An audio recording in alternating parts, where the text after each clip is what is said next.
Hello aspirants, welcome to ClassPix Academy. ClassPix Academy ফালৰ পৰা সকলোকে স্বাগতম জনাইছো। আজিৰ এই ভিডিঅ'ত আমি বেসিক্যালি আলোচনা কৰিব গৈ আছো আগন্তুক যি Assam direct recruitment 2.0 grade 4 candidate সকলৰ ভাইবা অনুষ্ঠিত হ'বলৈ গৈ আছে। এই ভাইবা কেতিয়া অনুষ্ঠিত হ'ব, কিমান নম্বৰৰ বাবে ভাইবা অনুষ্ঠিত হ'ব, কমপ্লিট প্ৰসেছটো কেনেকুৱা হ'ব, ডকুমেন্ট ভেৰিফিকেশন কেনেকুৱা হ'ব, ডকুমেন্ট ভেৰিফিকেশন কি ডকুমেন্টস লৈ যাব লাগিব, যদি কিবা এটা ডকুমেন্ট মিস হৈ যায় তেতিয়া কি হ'ব, বা যদি আপোনাৰ নাম ভুল আছে, ডেট অফ বাৰ্থ ভুল আছে তেতিয়া কি হ'ব। সো সবিশেষ আমি আলোচনা কৰিম আজিৰ এই ভিডিঅ'ৰ মাধ্যমত। সো ভিডিঅ'টো আপোনালোকৰ বাবে যথেষ্ট ইম্পৰ্টেন্ট। ভিডিঅ'টো আপোনালোকে প্ৰথমৰ পৰা শেষলৈকে চাই থাকিব আৰু ভিডিঅ'টো ম্যাক্সিমাম এক্সপেন্সলৈকে শেয়াৰ কৰি দিব। আৰু আপোনালোকে যদি ক্লাছপিক্স একাডেমীৰ সৈতে ফ্ৰী প্ৰিপাৰেচন চলাম বুলি ভাবিছে আগন্তুক এডিআৰই 2.0 ভাইবাৰ বাবে, তেন্তে আমাৰ অফিচিয়েল হোৱাটছএপ নম্বৰ 7099736363 নম্বৰত হোৱাটছএপ কৰিব। আমি এটা হোৱাটছএপ গ্ৰুপ ক্ৰিয়েট কৰিছো য'ত আমি ক্যান্ডিডেট সকলক এড কৰি আছো। সো সেইটো গ্ৰুপত এড হ'বলৈ হলে আপোনালোকে আমাৰ এটো নম্বৰত হোৱাটছএপ কৰিব। আমি আপোনাক লিংক এটা প্ৰভাইড কৰি দিম আৰু হেতু লিংকত ক্লিক কৰি আপোনালোকে ৰিকুৱেষ্ট কৰিব পাৰিব আমাৰ জয়েন হ'বলৈ গ্ৰুপত, আৰু আমি আপোনাৰ গোটেইখিনি নাম এড্ৰেছ চোৱাৰ পিছত আমি আপোনাক এপ্ৰুভ কৰি দিম। তো যিকি নহওক আপোনালোকে ফ্ৰী প্ৰিপাৰেচন চলাবলৈ আমাৰ এটো নম্বৰত হোৱাটছএপ কৰিব। লগতে আপোনালোকে যদি নোটছ এণ্ড কমপ্লিট গাইডেন্স আৰু গুগল মিটত মক ইণ্টাৰভিউ দিব বিচাৰিছে তেতিয়া হলে আপোনালোকে আমাৰ অফিচিয়েল এপ ক্লাছপিক্স একাডেমীটো ডাউনলোড কৰি ল'ব, যেটো গুগল প্লে ষ্টৰত এভেইলেবল, বা লিংক আপোনালোকে ডেছক্ৰিপশ্যনত পাব। তো তাতে আমি খুব ধুনীয়াকৈ ক্যান্ডিডেট সকলক প্ৰিপেয়াৰ কৰাই আছো। তাতে ভিডিঅ'ছ লেকচাৰ্ছবিলাক দিয়া আছে, তাতে নোটছ পাব আপোনালোকে, আৰু অনলাইন মক ইণ্টাৰভিউ তাতে দিব পাৰিব। সো তাৰ বাবে আপোনালোকে ক্লাছপিক্স একাডেমী মোবাইল এপ্লিকেশ্যনটো ডাউনলোড কৰি ল'ব। তো যিকি নহওক আমি এতিয়া নেক্সট আপোনালোকৰ যি এডিআৰই পৰীক্ষা কেতিয়া অনুষ্ঠিত হ'ব আৰু কিমান নম্বৰৰ বাবে অনুষ্ঠিত হ'ব তাৰ সবিশেষ আমি আপোনালোকক জনাইছো। তো এডিআৰই আপোনালোকৰ 2.0 লিখিত পৰীক্ষা হৈ গ'ল, এতিয়া আপোনালোকৰ ভাইবা অনুষ্ঠিত হ'ব লগা আছে। তো এডিআৰই 2.0 ভাইবা অনুষ্ঠিত হ'ব আপোনালোকৰ জুনৰ শেষৰ ফালে নহলে জুলাইৰ ফাৰ্ষ্টৰ ফালে। তো এডিআৰই 2.0 ভাইবা জুনৰ শেষৰ ফালে নহলে জুলাইৰ ফাৰ্ষ্টৰ ফালে আপোনালোকৰ ষ্টাৰ্ট হৈ যাব, আৰু আপোনালোকৰ অলমোষ্ট 10,000 ক্যান্ডিডেটে ভাইবা দিব। ওকে, 10,000 ক্যান্ডিডেটে ভাইবা দিব। এতিয়া বহুতৰে কোৱেশ্চন, স্যাৰ ভাইবা কিমান নম্বৰত হ'ব, তো ভাইবা 5 নম্বৰত হ'ব নে 15 নম্বৰত হ'ব। সো এটো ডাউট আমি ক্লিয়াৰ কৰি দিছো আপোনালোকৰ। এছএলআৰচিৰ ফালৰ পৰা এটা নটিফিকেশন দিছিলে যেটো ৰিটেন এক্সামৰ আগত। সো লিংক মই ডেছক্ৰিপশ্যনত দি দিম নটিফিকেশনৰ, আৰু সেইটো নটিফিকেশনৰে এটা স্ক্ৰীনশ্বট আপোনালোকক দেখাইছো। ইয়াতে এক্সামৰ প্ৰসেছ ক্লিয়াৰলি মেনশ্যন আছে। তো ইয়াতে আপোনালোকৰ এক্সাম প্ৰসেছটো এনেকুৱা আছিলে যে 135 নম্বৰৰ ভিতৰত ৰিটেন এক্সাম হ'ব, সেইটো ঠিক একেদৰে 135 নম্বৰত হৈছে। প্ৰতিটো কুৱেশ্যনৰ বাবে 1 মাৰ্ককে থাকিব আৰু টোটাল নম্বৰ হ'ব আপোনালোকৰ 135। ক্লিয়াৰ? আৰু নেগেটিভ মাৰ্কিং আছিলে 0.25, অৰ্থাৎ এটা কুৱেশ্যন ভুল কৰিলে 0.25 আপোনাৰ নেগেটিভ মাৰ্ক হ'ব বা মাৰ্ক ডিডাকশ্যন হ'ব। এতিয়া আপোনালোকৰ ইয়াতে ক্লিয়াৰলি তেওঁলোকে মেনশ্যন কৰিছে যিসকল ক্যান্ডিডেট শৰ্টলিষ্টেড হ'ব তেওঁলোকক নেক্সট মাতিব ইণ্টাৰভিউৰ বাবে অৰ স্কিল টেষ্টৰ বাবে। এতিয়া ইণ্টাৰভিউ বুলি ক'লে আমি ভাইবা বুলি ক'ব পাৰি, আৰু স্কিল টেষ্ট হৈছে তেওঁলোকৰ যিসকলৰ ITI আছে তেওঁলোকৰ চাগে স্কিল টেষ্ট ল'ব পাৰে। সো এটোৰ ওপৰত এটা ডাউট আছে। সো সেই ডাউটখিনি আপোনালোকক মই নেক্সট ভিডিঅ'ত ক্লিয়াৰ কৰি দিম। আৰু এডিআৰইৰ যিসকল ক্যান্ডিডেট গ্ৰেড 4ত ITI বেকগ্ৰাউণ্ডৰ পৰা বা টেকনিক্যাল বেকগ্ৰাউণ্ডৰ পৰা ক্লিয়াৰ কৰিছে তেওঁলোকৰ স্কিল টেষ্ট হ'বনে ভাইবা হ'ব। সো তাৰ বাবে আপোনালোকে নেক্সট ভিডিঅ'টো চাব, সেই ভিডিঅ'ত মই সবিশেষ বুজাই দিম।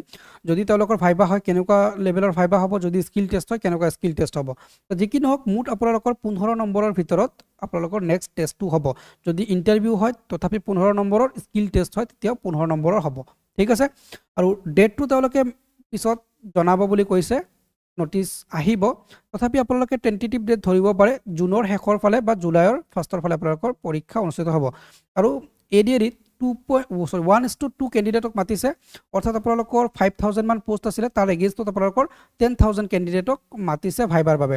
সো এতিয়া এই 10,000 ক্যান্ডিডেটৰ মাজত কম্পিটিশ্যন হ'ব।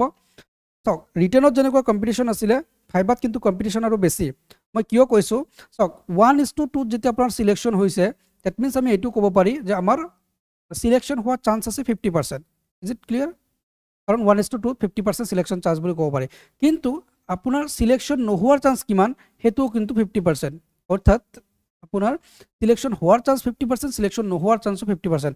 আৰু যিসকল ৰিটেন কোৱালিফাই কৰি ভাইবা দিব চবে ডেফিনেটলি ভাল ল'ৰা, কাৰণ ভাল বুলি আমি ক'বই লাগিব কাৰণ তেওঁলোকে ৰিটেন কোৱালিফাই কৰিছে। এতিয়া তো ভালৰ মাজত যেতিয়া কম্পিটিশ্যনটো হ'ব তেতিয়া কম্পিটিশ্যনটো আৰু বহুত বেছি ষ্ট্ৰং হ'ব। তো সেইকাৰণে মই কৈছোঁ যে আপোনালোকে ডেডিকেটেড প্ৰিপাৰেশ্যন ষ্টাৰ্ট কৰক। ডেডিকেটেড প্ৰিপাৰেশ্যন আপোনালোকে ক্লাছফিক্স একাডেমি এপৰ থ্ৰুতে কৰিব পাৰিব সো আপোনালোকে এপটো ইনষ্টল কৰি ল'ব গুগল প্লে ষ্টৰত এভেইলেবল বা লিংক ডেছক্ৰিপশ্যনত আছে বা মোক হোৱাটছএপ কৰি লওক মই লিংক প্ৰভাইড কৰি দিম তো যিকি নহওক আপোনালোকৰ এডিআৰিৰ গ্ৰেড 4 বা স্কিল টেষ্ট আপোনালোকৰ 15 নম্বৰৰ ভিতৰত হ'ব আইটিআই বেকগ্ৰাউণ্ড বা টেকনিক্যাল বেকগ্ৰাউণ্ডৰ ল'ৰা ছোৱালীবিলাকৰ স্কিল টেষ্ট হ'ব নে ভাইবা হ'ব সেই সম্পৰ্কে নেক্সট ভিডিঅ'ত মই ক্লিয়াৰ কৰি দিম ঠিক আছে ওকে এতিয়া যেটো তেওঁলোকে সিলেকশন প্ৰসেস বুলি কৈছে যে যদি সেম ক্যান্ডিডেট হয় যদি সেম ধৰক মাৰ্ক পাইছে এনেকে লিখিছে তেওঁলোকে candidate scoring identical mark identical বুলি কলে সেম মাৰ্ক বুলি ক'ব পাৰি in the examination will be invited for appearing in the interview or skill test respective of ratio mentioned in para 10 অর্থাৎ আপোনালোকৰ এই যেটো para 10 আছে 10ত মানে সেম ক্যাটাগৰি লৰা যদি পাইছে ধৰক আপোনাৰ কাট অফ গৈছে আমাৰ কিমান 99.75 গৈছে এটা পেপাৰত তো সেই 99.75 ত যদি 4-5 জন ক্লিয়াৰ কৰিছে তেতিয়া সেই 4-5 জনকে মাতিব এনেকুৱা নহয় যে আমাৰ ধৰক 10,000 ফিল আপ হৈ গল কিন্তু তথাপি আইডেন্টিক্যাল মাৰ্ক থকা যদি লৰা আছে তেওঁলোকক মাতিছে অৰ্থাৎ আপোনালোকে যিমান পোষ্ট আছে 1:2 কে আপোনালোকে এটলিষ্ট এজিউম কৰিব পাৰে 200 পৰা 250 বা 300 লৰা বেছি আছে হেতু কাট অফত ঠিক আছে তো যিকি নহওক আপোনালোকৰ পৰীক্ষা কিমান নম্বৰত হ'ব হেতু গম পালে এটা পৰীক্ষাৰ আপোনালোকৰ প্ৰসেসটো কেনেকুৱা হয় হেতু আপোনালোকে বুজি ল'ব বা ডকুমেন্ট ভেৰিফিকেশনটো কেনেকুৱা লেভেলৰ হয় তো যেটো ডেট আপোনালোকৰ এডমিটত মেনশন থাকিব বা যেটো ডেটত আপোনালোকৰ ভাইবা হ'ব সেই সেম ডেটতে আপোনালোকৰ ডিভি অৰ্থাৎ ডকুমেন্ট ভেৰিফিকেশন হ'ব এটা ডকুমেন্ট ভেৰিফিকেশনৰ প্ৰসেসটো কেনেকুৱা হয় আৰু কি ডকুমেন্টস লৈ যাব লাগে হেখিনি আপোনালোকক মই বুজাই দিছো তো ডকুমেন্ট ভেৰিফিকেশন বুলি ক'লে বা আপোনালোকৰ যেটো মানে ভাইবা হ'ব হেতুৰ প্ৰসেসটো হৈছে যে আপোনালোকক এটা এডমিট কাৰ্ড ইস্যু কৰিব এডমিট কাৰ্ডত আপোনালোকৰ ডেট আৰু টাইমটো মেনশন থাকিব যেটো সময়ত আপোনালোক যাব লাগিব বা ৰিপৰ্টিং টাইম আপোনাৰ মেনশন থাকিব এতিয়া যেটো ভেনুত আপোনালোকৰ ভাইবাটো হ'ব সেই ভেনুৰ ডিটেইলছখিনি তাতে দিয়া থাকিব আপুনি ৰিপৰ্টিং টাইমত ভেনুত যেতিয়া উপস্থিত হ'ব ফাৰ্স্ট অফ অল আপোনালোকক এটা চেক হ'ব এটা চেকিং হ'ব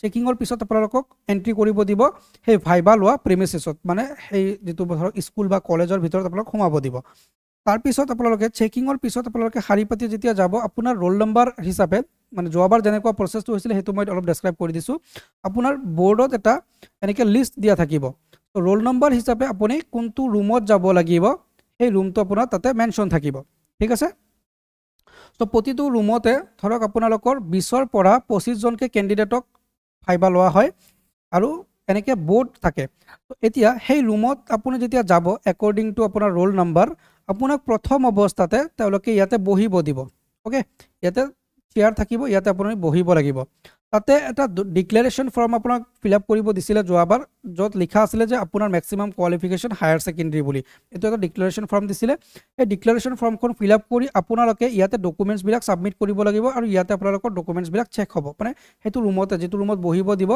বা যেটো ৰুমত বহিব দিব তাৰ কাখৰ ৰুমতে আপোনালোকৰ ডকুমেন্টসটো চেক হ'ব এনেকুৱা প্ৰসেছত হ'ব দেন আপোনালোকৰ ডকুমেন্টস চেক হোৱাৰ পিছত আপোনালোকৰ টোকেন এটাকে দিব আৰু সেই টোকেন লোৱাৰ পিছত আপোনালোকে মেইন ভাইবা ৰুমত এন্ট্ৰি হ'ব লাগিব আৰু সেই ভাইবাৰ ৰুমত আপোনালোকৰ এটা পেনেল থাকিব বা বোৰ্ড মেম্বাৰ সকলে এটা মানে ডেস্কত বহি থাকিব যেটো আপোনালোকৰ 4 জন বা 5 জন মেম্বাৰৰ এটা বোৰ্ড হ'ব পাৰে এতিয়া সেই বোৰ্ড মেম্বাৰে আপোনালোকৰ ইন্টাৰভিউ বা ভাইবাটো ল'ব আৰু ডেফিনেটলি আপোনালোকে উলিয়াই যেতিয়া আহিব মানে এক্সিট হ'ব এক্সিটটো আপোনালোকৰ নেক্সট ডৰেৰে হ'ব আপোনালোকৰ সেম ডৰেৰে এক্সিট নহব পাৰে মানে ম্যাক্সিমাম ইন্টাৰভিউত সেম ডৰেৰে যেটো ডৰেৰে এন্ট্ৰি কৰিছে হেতু ডৰেৰে এক্সিট নহয় সো এনেকুৱা সিচুৱেচন হ'ব পাৰে বা হ'বও পাৰে কেতিয়াবা ঠিক আছে এটো ফ্যাক্টৰ নহয় এতিয়া ভাইবাটো এনেকৈ আপোনালোকৰ কন্ডাক্ট হ'ব আৰু এট দ্য সেম ডে আপোনালোকৰ ডকুমেন্ট ভেৰিফিকেশন অৰ্থাৎ ডিভিউ কমপ্লিট হ'ব এতিয়া কথাটো হল যে আপোনালোকৰ ডিভিত কি ডকুমেন্টস লৈ যাব লাগিব হেতু বহুত বেছি ইম্পৰ্টেন্ট কাৰণ ডকুমেন্টস বিলাক আপোনালোকে এৰেঞ্জ কৰিব লাগিব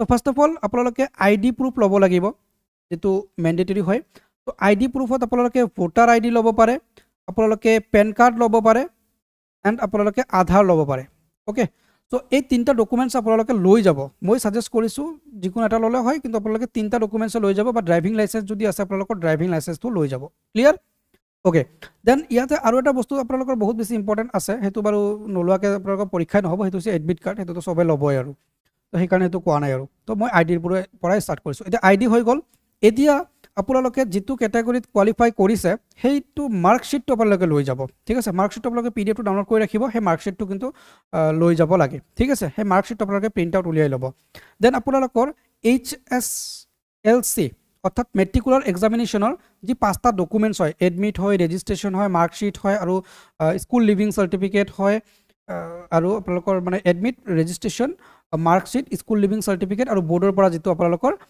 চাৰ্টিফিকেট দিয়ে সেই পাঁচটা ডকুমেণ্টছ আপোনালোকে লৈ যাব লাগিব ঠিক আছে আৰু আপোনালোকে যদি পাৰে নটিফিকেশ্যন যদি তেনেকৈ আহে 8 পাছ লেভেলত কোৱালিফাই কৰিছে যিসকলে তেওঁলোকে 8 পাছৰ চাৰ্টিফিকেটটো লৈ যাবলৈ ট্ৰাই কৰিব ওকে স্কুলৰ পৰা যদি দিয়ে আৰু নটিফিকেশ্যন যদি তেনেকৈ আহে যে লৈ যাব লাগে তেতিয়া আপোনালোকে সেইটো লৈ যাব লাগিব ঠিক আছে দেন আপোনালোকৰ যদি হায়াৰ ছেকেণ্ডেৰী আছে অৰ্থাৎ HSLC ক্লিয়াৰ আছে তেন্তে আপোনালোকৰ ঠিক একেদৰে পাঁচটা ডকুমেণ্টছ হ'ব এডমিট কাৰ্ড হ'ব ৰেজিষ্ট্ৰেশ্যন হ'ব মাৰ্কশ্বিট হ'ব স্কুলৰ পৰা যিটো কেৰেক্টাৰ চাৰ্টিফিকেট দিয়ে সেই কেৰেক্টাৰ চাৰ্টিফিকেট আৰু বৰ্ডৰ পৰা যি চাৰ্টিফিকেট দিয়ে সেই চাৰ্টিফিকেটটো সেই পাঁচটা ডকুমেণ্ট লৈ যাব লাগিব গ্ৰেজুৱেশ্যন আপোনালোকৰ নাই তেন্তে গ্ৰেজুৱেশ্যনৰ কোনো চাৰ্টিফিকেট আপোনালোকে লৈ নাযাব ইয়াতে আৰু এক্সট্ৰা আপোনালোকে কি কি ডকুমেণ্টছ লৈ যাব এক্সট্ৰা ডকুমেণ্টছ বুলি ক'লে আপোনালোকে ইয়াতে যদি কেটেগৰীৰ পৰা বিলং কৰিছে যে SC কেটেগৰীৰ পৰা বা OBC কেটেগৰীৰ পৰা বা MOBC কেটেগৰীৰ পৰা সেই কেটেগৰী চাৰ্টিফিকেটটো আপোনালোকে লৈ যাব লাগিব অৰ্থাৎ SC বা OBC চাৰ্টিফিকেট লৈ যাব লাগিব ঠিক আছে বা MOBC বা ST whatever সেইটো চাৰ্টিফিকেট লৈ যাব লাগিব যদি ফিজিকেল হেণ্ডিকেপ হয় ফিজিকেল হেণ্ডিকেপ চাৰ্টিফিকেট আপোনালোকে লৈ যাব লাগিব দেন আপোনালোকৰ যদি কোনোবা মানে এনেকুৱা কেণ্ডিডেট থাকিব পাৰে যিসকলৰ এক্সট্ৰা কিবা স্কিল আছে হয়তো কম্পিউটাৰ আপুনি শিকিছে বা আপুনি কিবা এক্সট্ৰা কিবা কোকাৰিকুলাৰ এক্টিভিটি কোৰ্চ কৰিছে তেতিয়া সেই চাৰ্টিফিকেটটো লৈ যাব ঠিক আছে সেইটো আদাৰ চাৰ্টিফিকেটৰ ভিতৰত মই লিখিছোঁ ওকে দেন যিসকল কেণ্ডিডেটে ITIৰ বাবে ফৰ্ম ফিল আপ কৰিছে ITI বা টেকনিকেল বেকগ্ৰাউণ্ডৰ পৰা হয় তেওঁলোকৰ যি টেকনিকেল চাৰ্টিফিকেটটো আছে যিটো ডিপ্ল'মা তেওঁলোকে লৈছে সেই ডিপ্ল'মাৰ চাৰ্টিফিকেটটো তেওঁলোকে লৈ যাব লাগিব ঠিক আছে ওকে সো ইয়াৰ লগতে আপোনালোকে যদি স্পৰ্টছ পাৰ্সন হয় বা NCCৰ পৰা যদি চাৰ্টিফিকেট পাইছে তেন্তে স্পৰ্টছ এণ্ড NCC চাৰ্টিফিকেটছবোৰ আপোনালোকে যদি লৈ যাব পাৰে তেতিয়া বেছি ভাল হয় ওকে অলৰাইট সো এতিয়া এনেকুৱা সিচুৱেশ্যন হয়তো বহুতৰে হৈছে যে যেতিয়া online application form fill up কৰিছে তেতিয়া কিবা ভুল হৈছে নামত ভুল হৈছে বা ডেট অফ বাৰ্থত ভুল হৈছে তেওঁলোকৰ ডকুমেণ্ট ভেৰিফিকেশ্যনটো কেনেকুৱা হ'ব আৰু কি প্ৰচেছত হ'ব চাওক ডকুমেণ্ট ভেৰিফিকেশ্যনৰ সময়ত আপোনালোকে যদি নামত ভুল আছে তেতিয়াহ'লে আপোনালোকে এফিডেভিট দিব লাগিব যদি ডেট অফ বাৰ্থত ভুল আছে তেতিয়াও আপোনালোকে এফিডেভিট দিব লাগিব আৰু যদি কিবা ধৰক আপোনালোকৰ সাপোজ নেমত ধৰক আপোনালোকৰ এনেকুৱা মই সাপোজ কৈছোঁ যে আপোনালোকৰ ধৰক মাইনৰ কিবা মিষ্টেক আছে যেনেকৈ আপোনালোকৰ মাৰ্কছটো ঠিক ঠাককৈ দিব পৰা নাই বা হায়াৰ ছেকেণ্ডেৰী মাৰ্কটো বা মেট্ৰিকুলেশ্যনৰ মাৰ্কটো আপোনালোকে ভুলকৈ ভৰাইছে তেতিয়াহ'লে তাৰ এফিডেভিট ল'ব নালাগে আপোনালোকে অৰিজিনেল ডকুমেণ্টটো লৈ গ'লে তেতিয়া কাৰেক্ট হৈ যাব ঠিক আছে আৰু যদি কোনো ষ্টুডেণ্টে ধৰক ডকুমেণ্ট ভেৰিফিকেশ্যন দিব যাওঁতে কিবা ডকুমেণ্ট মিছ হৈ যায় বা লৈ নাযায় তেতিয়া কি হয় এক্সেক্টলি মই যেতিয়া ডকুমেণ্ট ভেৰিফিকেশ্যন দিছিলোঁ যোৱাবাৰ তো তেতিয়া আমাৰ লগতে বহুত ষ্টুডেণ্টৰো হৈছিলে তেতিয়া এজনী ছোৱালীয়ে মানে ভুলকৈ এটা ডকুমেণ্টছ এৰি থৈ আহিছিলে ঘৰত তো তেতিয়া কিন্তু আপোনালোকৰ এক্সট্ৰা এটা ফৰ্ম ফিল আপ কৰিব লাগিব আৰু তাতে আপোনালোকৰ কণ্টেক্ট নম্বৰ মেনশ্যন কৰিব লাগিব মানে যোৱাবাৰ চাগে এনেকুৱা হৈছিলে প্ৰচেছটো মোৰ যিমান দূৰ মনত আছে সো সেইটো কণ্টেক্ট নম্বৰ আৰু ইমেইল এড্ৰেছত আপোনাক নেক্সট এটা ডেট দিয়া হ'ব যিটো ডেটত গৈ আপুনি সেই ডকুমেণ্টটো ছাবমিট কৰিব লাগিব সো এনেকুৱা আপোনালোকৰ চিটুৱেশ্যন যদি হয় তেন্তে আপোনালোকে এনেকুৱা প্ৰচেছ ফ'ল' কৰিব পাৰে বা আপোনালোকে ইনভেষ্টিগেটৰৰ পৰা নেক্সট ডেট এটা লৈ আপোনালোকে ডকুমেণ্ট ভেৰিফিকেশ্যনত প্ৰিপেয়াৰ হ'ব পাৰে তো এনেকৈ আপোনালোকৰ ডকুমেণ্ট ভেৰিফিকেশ্যন হয় কমপ্লিট আৰু ডকুমেণ্ট ভেৰিফিকেশ্যনৰ পিছত আপোনালোকৰ ইণ্টাৰভিউ হয় যেনেকৈ আপোনালোকে ইয়াতে পিকচাৰ দেখা পাইছে এনেকুৱা আপোনালোকৰ এটা ইণ্টাৰভিউ হয় ইণ্টাৰভিউ আপোনালোকৰ এইবেলি 15 মাৰ্কছৰ হ'ব চ' তাৰ বাবে বহুত বেছি প্ৰিপেয়াৰ হ'ব লাগিব এতিয়া 15 মাৰ্কছৰ আপোনালোকে কি কি পঢ়িব কি কি নপঢ়ে অলপ ভিডিঅ'টো দীঘলীয়া হৈ আছে যদিও ধৈৰ্য সহকাৰে চাই থাকিব আৰু মই ডিটেইলছত বস্তুখিনি কৈ আছোঁ চাওক 15 নম্বৰ যদি ইয়াতে আছে 15 নম্বৰত কিন্তু বিভিন্ন কেটেগৰীৰ পৰা তেওঁলোকে কুৱেশ্যন সুধিব আৰু বিভিন্ন পেৰামিটাৰত তেওঁলোকে জাজ কৰিব প্ৰথম যিটো পেৰামিটাৰ সেইটো আপোনাৰ পাৰ্চনেলিটি টেষ্ট হ'ব মানে তেওঁলোকে আমাৰ পাৰ্চনেলিটি চাব চ' পাৰ্চনেলিটিৰ ওপৰত আপোনালোকে 15 নম্বৰৰ ভিতৰত 5 নম্বৰ ধৰিব পাৰে চ' এতিয়া পাৰ্চনেলিটিৰ ভিতৰত কি আহিব ড্ৰেছিং চেন্স আহিব আপোনালোকৰ গ্ৰুমিং আহিব দ্য ৱে ইউ টক কেনেকৈ কথা কৈছে সেইখিনি আহিব আপোনালোকে কেনেকৈ ৰিপ্ৰেজেণ্ট কৰিছে আনচাৰবোৰক সেইখিনি আহিব এইটো গোটেইখিনি পাৰ্চনেলিটি টেষ্টৰ ভিতৰত আহিব দেন ইয়াতে আপোনালোকৰ নেক্সট এনেকৈ ধৰিব পাৰে যে আপোনালোকৰ 7 পৰা 8 নম্বৰ আপোনালোকৰ কুৱেশ্যন সুধিব তাৰ পৰা যে আপোনালোকে বেসিক নলেজ আপোনালোকৰ কিমান আছে বা কাৰেণ্ট এফেয়াৰ্ছৰ পৰা আপুনি কিমান জানে, সাম্প্ৰতিক অসমত কি ঘটনা ঘটি আছে, ভাৰতত কি ঘটনা ঘটি আছে, সেই বিষয়ে আপোনাৰ কিমান অৱগত, তাৰ পৰা আপোনাক ডেফিনেটলি কুৱেশ্যন সুধিব তেওঁলোকে। ওকে, আৰু আপোনালোকৰ ধৰক যিটো নিজৰ স্কিল বা সেই আপুনি ধৰক এক্সপিৰিয়েঞ্চ কিমান আপোনাৰ, তাৰ ওপৰত তেওঁলোকে 1-2 নম্বৰ দিব। তো এনেকৈ মিলাই আপোনালোকে কেটেগৰী হিচাপে 15 নম্বৰ ভাগ কৰি পৰীক্ষা হ'ব। চ' মই এটা ডিটেইল ভিডিঅ' বনাই দিম ইয়াৰ ওপৰত 15 নম্বৰ কিমান কিমান আপোনালোকে কেটেগৰী কৰি ল'ব পাৰে, আৰু ড্ৰেছিং চেন্সটো একচুৱেলি কেনেকুৱা হ'ব লাগে তাৰ ওপৰতো মই ভিডিঅ'জ বনাই দিম। যদি আপোনালোকে বিচাৰে কমেণ্ট ছেকশ্যনত জনাব। অলৰেডি মই এটা গুগল মিটত ছেশ্যন লৈ কিন্তু আপোনালোকক সেইটো বুজাইছোঁ বাৰু আমাৰ গ্ৰুপত। তো যি কি নহওক আপোনালোকে ইয়াৰ ডিটেইলছ ভিডিঅ'জবোৰ পাই থাকিব। অলৰাইট, তো এতিয়া আপোনালোকৰ ক্লিয়াৰ হৈ গ'ল কমপ্লিট প্ৰচেছটো। ইয়াৰ বাহিৰতো যদি কিবা প্ৰশ্ন থাকে, কিবা সুধিব লগা থাকে, তেন্তে কিন্তু আমাক কমেণ্ট ছেকশ্যনত জনাবলৈ নাপাহৰিব, ঠিক আছে। তো এতিয়া বহুত ষ্টুডেণ্টে আমাৰ ক্লাছফিক্স একাডেমি মোবাইল এপ্লিকেশ্যনত ডেডিকেটেড প্ৰিপাৰেশ্যন চলাই আছে। তেওঁলোকৰ কথা যে ছাৰ অপৰচুনিটি বাৰ বাৰ নাহে, আমি অপৰচুনিটি মিছ নকৰোঁ। দৰকাৰ হ'লে আমি অলপ ইনভেষ্ট কৰিম, মানে in terms of time, in terms of money. দৰকাৰ হ'লে আমি এটা কোৰ্চ পাৰচেছ কৰিম, কিন্তু ছাৰ এইবুলি আমাক চিলেকশ্যন লাগে। চ' তেওঁলোকৰ মেণ্টেলিটি তেনেকুৱা, বহুত ষ্টুডেণ্ট তেনেকুৱা পাইছোঁ আমি। ছাৰ ৰিটেন কোৱালিফাই কৰিছোঁ মানে এইবুলি ভাইবাত মোৰ নামটো আহিবই লাগিব। অ'কে, এনেকুৱা যে ভাইবাত মোৰ ভাল হ'বই লাগিব, ফাইনেল চিলেকশ্যনত মোৰ নামটো আহিবই লাগিব। চ' এনেকুৱা, চ' সেই ষ্টুডেণ্টসকলে কিন্তু আমাৰ কোৰ্চ জইন কৰি প্ৰিপাৰেশ্যন চলাই আছে। কোৰ্চত একদম ফি কম, আমি 449ত আপোনালোকক কমপ্লিট কোৰ্চটো প্ৰভাইড কৰি আছোঁ, য'ত আপোনালোকৰ নোটছ থাকিব, য'ত আপোনালোকৰ video' lecture and live class থাকিব, য'ত আপোনালোকৰ গুগল মিটৰ ছেশ্যনত আপোনালোকৰ মক ইণ্টাৰভিউ লোৱা হ'ব, য'ত আপোনালোকৰ ডাউট ছলভিং ক্লাছ থাকিব, য'ত আপোনালোকৰ কমপ্লিট প্ৰিপাৰেশ্যন আমি আপোনালোকক দিম। চ' সেইটো আপোনালোকে জইন হ'ব পাৰে 449। পইচা ইনভেষ্ট কৰিবই লাগিব যদি আপোনালোকে আউটপুট বিচাৰিছে, মানে তেনেকৈ আৰু মই কৈছোঁ। কাৰণ আপোনালোকে জানে আজিকালি মানে ফ্ৰী পায়, কিন্তু চব বস্তু ফ্ৰীতে নাপায়। তো সেইকাৰণে কোৱালিটি এডুকেশ্যনৰ বাবে আপোনালোকে টাইম এণ্ড মানি দুটাটো ইনভেষ্ট কৰিবই লাগিব। তো যি কি নহওক আপোনালোকৰ পাৰ্চনেল ডিচিশ্যন এইটো। চ' আপোনালোকে নিজৰ যিটো ভাল হয় সেইটো ডিচিশ্যন ল'ব। ফ্ৰী বা পেইড দুটা ভাৰ্জনতে আপোনালোকে জইন হ'ব পাৰে। তো যি কি নহওক আপোনালোকৰ এইটো নিজৰ ব্যক্তিগত সিদ্ধান্ত। চ' আই হোপ আপোনালোকৰ ডাউটখিনি ক্লিয়াৰ কৰিব পাৰিছোঁ। যদি ভিডিঅ'টো ভাল লাগিছে তেন্তে লাইক এটা কৰিব, কিবা প্ৰশ্ন থাকিলে আমাক কমেণ্ট ছেকশ্যনত সুধিব, আৰু আমাৰ এপটো ইনষ্টল কৰি লৈ প্ৰিপাৰেশ্যন আৰম্ভ কৰিব ফ্ৰী আৰু পেইড দুটা ভাৰ্জনেৰে। তো ভিডিঅ'টো ইমানতে সামৰিছোঁ। ভিডিঅ'টো দীঘলীয়া হৈছে, ধৈৰ্য সহকাৰে চাই থকাৰ বাবে ধন্যবাদ। নেক্সট ভিডিঅ'ত লগ পাম। কিবা যদি প্ৰশ্ন থাকে মই আকৌ কৈছোঁ কমেণ্ট ছেকশ্যনত জনাব, মই নেক্সট ভিডিঅ'ত ৰিপ্লাই কৰিম। Till then bye bye, take care.